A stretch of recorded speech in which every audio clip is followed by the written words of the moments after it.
ये पीछे हो जाएं जो लोग आगे आगे हैं। मेरा सबसे निवेदन है और अपील है कि पीछे हो जाएं जो लोग आगे आ गए हैं। ये मुश्किल इस जमाने में ये है कि मोबाइल पाने के बाद सब रिपोर्टर बन गए हैं। जितना ये कैमरे लाइव कर रहे हैं उतने ही ये जिनके हाथ में मोबाइल है वो लाइव करना चाहते हैं। अरे भाई तुम क्यों लाइव कर रहे हैं? तुम्हारा कौन देखेगा? तुम्हारा तो केवल तुम्हारे घर वाले, दोस्त, परिचय वाले वही देखेंगे। अगर प्रेस के साथी लाइव करेंगे तो सब लोग देखेंगे। इसलिए जो नए पत्रकार बने हैं, मोबाइल पत्रकार, उनसे हमारा निवेदन है कि थोड़ा पीछे हो जाएं। किसानों के आंदोलन ने भारतीय जनता पार्टी को झुकने के लिए मजबूर कर दिया और अंततोगत्वा भारतीय जनता पार्टी को तीनों काले कानून वापस लेने पड़ गए। जो लोग दावा कर रहे हैं कि किसान खुशहाल हुआ है, वो देखो कैसे अन्नदाता का अपमान किए थे और आज उनके इतने वर्षों की नाकामी के कारण गरीबी बढ़ी है। दुनिया के जितने भी सर्वेक्षण हो रहे हैं या जो आंकड़े आ रहे हैं, हमारा देश गरीब होता चला जा रहा है। गरीबी की संख्या बढ़ रही है और जिस तरीके से कोरोना आया और हमने आपने देखा कि मजदूर अपने घर पैदल पैदल चले गए। ये सरकार चाहती तो सबको घर पहुंचा सकती थी, लेकिन इस सरकार ने किसानों को मजबूर किया, मजदूरों को मजबूर किया। और हमने आपने देखा इसी शहर से न जाने कितने मजदूर गए होंगे जो घर अपने पहुंच गए। बहुत सारे ऐसे मजदूर थे जो अपने घर नहीं पहुंच पाए, उनकी जान चली गई एक्सीडेंट की वजह से, या हार्ट अटैक हुआ, या गंभीर बीमारी थी जिसके कारण वो घर नहीं पहुंच पाए। 90 से ज्यादा मजदूरों की जान गई उत्तर प्रदेश में, लेकिन भारतीय जनता पार्टी ने एक भी मजदूर की मदद नहीं की थी। अगर किसी ने मदद की थी तो यही समाजवादी पार्टी और आरएलडी के लोगों ने आगे आकर के मदद की और समाजवादी पार्टी ने 90 के 90 मजदूरों को 1-1 लाख रुपया उनके घर पे पहुंचाने का काम किया। हम लोगों ने वो समय भी देखा जहां पर एक गर्भवती महिला नासिक और महाराष्ट्र से चल करके आई थी, उसके बेटी पैदा हुई, 3 घंटे वो इंतजार की और उसके बाद फिर वो पैदल पैदल अपने घर पहुंच गई। कोई सरकार ने मदद नहीं की। मैं आपको कह सकता हूं, समाजवादियों की सरकार होती तो चाहे हमें जिला अधिकारी की गाड़ी से उस मां को घर पहुंचाना पड़ता, समाजवादी लोग और समाजवादी सरकार में वो मां जिला अधिकारी की गाड़ी से वो घर पहुंचती। लेकिन इस सरकार ने गर्भवती मां को वैसे ही हाल पे छोड़ दिया और पैदल पैदल घर पहुंची। किसान जब आंदोलन पर बैठा, बोर्डर लगा दिए गए, कील लगा दी गई, बॉर्डर सील कर दिया गया। यहीं सर्दी में, गर्मी में, बरसात में इसी बॉर्डर पर बैठे रहे, लेकिन उन्होंने परवाह नहीं की। उन्हें कोई परवाह थी तो 3 काले कानून की परवाह थी कि अगर 3 काले कानून लागू हो गए तो हमारे किसानों की जमीन छीन ली जाएगी, उनको बाजार के भाव पर छोड़ दिया जाएगा। इसलिए किसानों को बधाई देता हूं। आज मुझे खुशी है, जयंत चौधरी जी हम दोनों लोग साथ हैं, किसानों की लड़ाई लड़ रहे हैं। और मैं अपने जिस इलाके में ये चुनाव है, पहले चरण में वो लोग जानते हैं और आखिरी चरण में जो चुनाव है वो लोग जानते हैं। चौधरी चरण सिंह जी ने सभी किसानों को एक कर करके एक साथ ला करके उनके आंदोलन को आगे बढ़ाने का काम किया।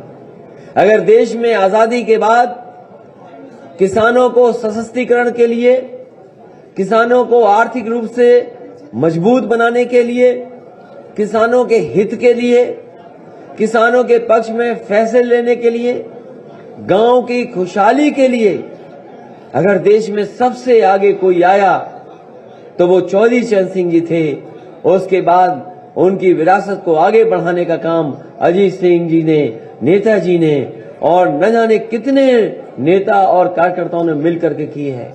ये चुनाव जहां किसान, गरीब, मजदूर का है, वहीं मैंने पिछले मुजफ्फरनगर में कहा कि जयंत चौधरी जी और यहां पर जितने लोग किसानों की लड़ाई लड़ रहे हैं, उन्हें चौधरी चरण सिंह की विरासत को भी बचाने का और उस विरासत को आगे बढ़ाने का भी ये चुनाव है। मुझे खुशी है इस बात की कि जनता का समर्थन मिल रहा है और जनता का समर्थन से घबराई हुई भारतीय जनता पार्टी गली गली घूम रही है। हम लोग जितनी भी पाबंदियां लगी हैं उन नियमों का पालन कर करके हम आपके माध्यम से अपील करने आए हैं। ये गाजियाबाद उत्तर प्रदेश का बड़ा शहर है। नोएडा अगर बड़ा शहर है तो गाजियाबाद भी बड़ा शहर है। अगर यहां के लोगों का पेट कोई भर रहा है तो वो हमारा अन्नदाता है। हमें उम्मीद है कि शहर के लोग भी अन्नदाता के पक्ष में मतदान करेंगे और जो खुशहाली आनी चाहिए थी, जो तरक्की होनी चाहिए थी, जो विकास का रास्ता होना चाहिए था, वो भारतीय जनता पार्टी ने रोका है। यहां निगेटिव पॉलिटिक्स कोई कर रहा है, नकारात्मक पॉलिटिक्स कोई कर रहा है तो वो भारतीय जनता पार्टी कर रही है।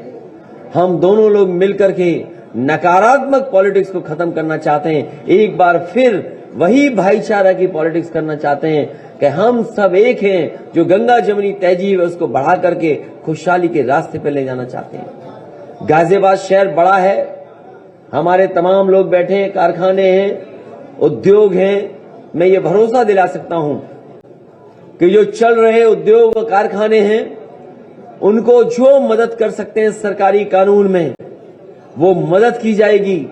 साथ ही साथ जो एमएसएमई सेक्टर है जो सबसे ज्यादा बर्बाद हुआ है इस कोरोना के समय पर, बीमारी के समय पर, इन दोनों सरकारों ने, डबल इंजन की सरकार ने कोई मदद नहीं की है। अगर हमें अलग से पैकेज ला करके एमएसएमई सेक्टर को अगर सुधारना पड़ेगा तो उसको भी आगे बढ़ाने का काम समाजवादी और आरएलडी की सरकार में होगा।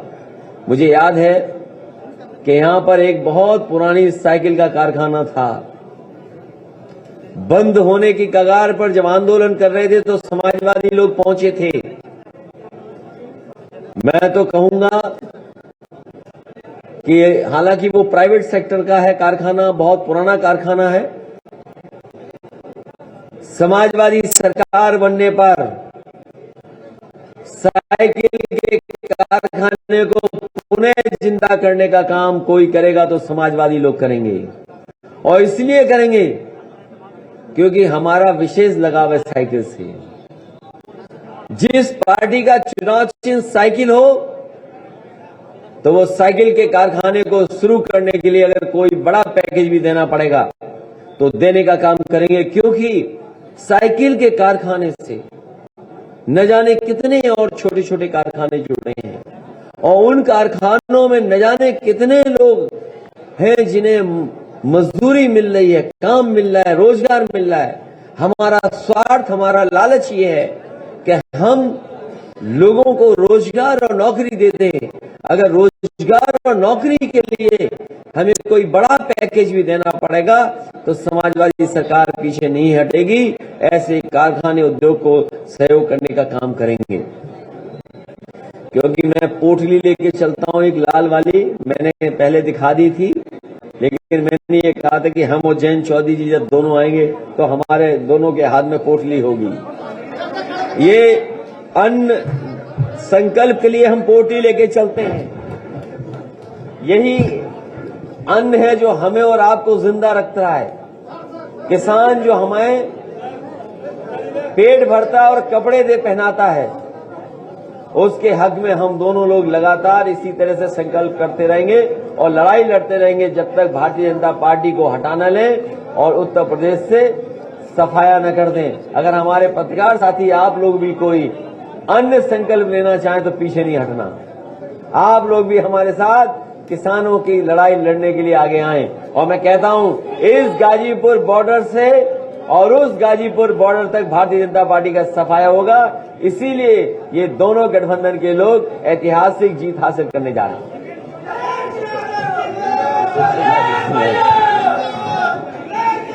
ये हमारे बहुत सारे खोड़ा कॉलोनी के लोगों को लेकर के ये खोड़ा को कौन नहीं जानता। जब समाजवादी सरकार थी तो खोड़ा कॉलोनी के लिए हम लोगों ने स्कूल भी दिया था और जो विकास कार्य कर सकते थे वो विकास कार्य भी और नगर पालिका भी बनाने का काम किया था। अगर खोड़ा कॉलोनी को लिए विशेष कार्य